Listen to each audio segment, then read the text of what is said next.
Hello mga kaagom! Ayan, so pupunta tayo ngayon sa hacienda dahil bibisitahin natin yung mga halaman natin.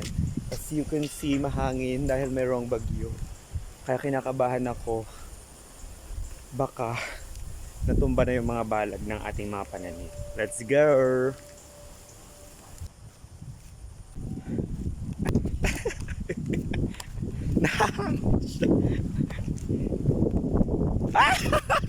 Ay,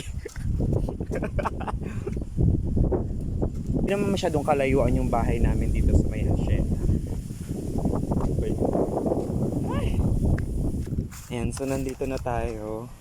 Ayan, so tignan natin itong mga pananim natin. Baka may naputol, ganun. So far wala naman. Wala naman yata. O, feeling ko wala. Yan, good.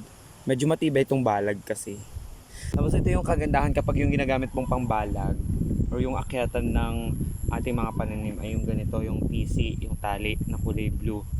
Kasi hindi siya masyadong nahahangin in comparison kapag gumamit ka for example ng mga sanga ng kawayan, ganun. Kapag malakas yung hangin, mas malaki din yung tendency na matumba.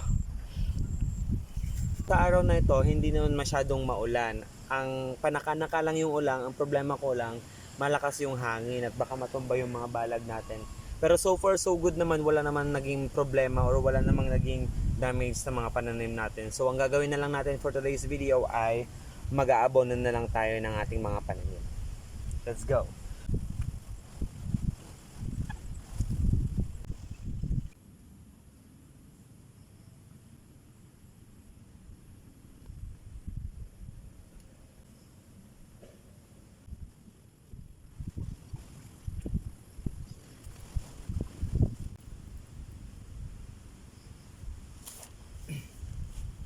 Bali yung gamit kong fertilizer mga kaagom ay triple 14.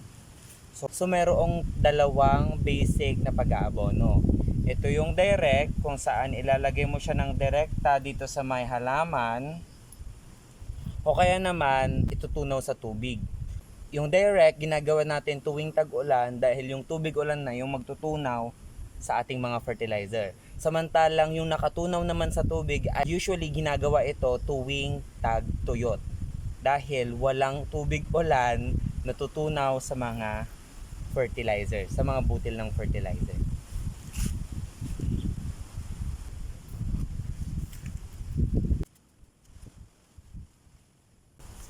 Ayan, so natapos na ako sa pag-aabono. So yun lang for today's video. Bye-bye!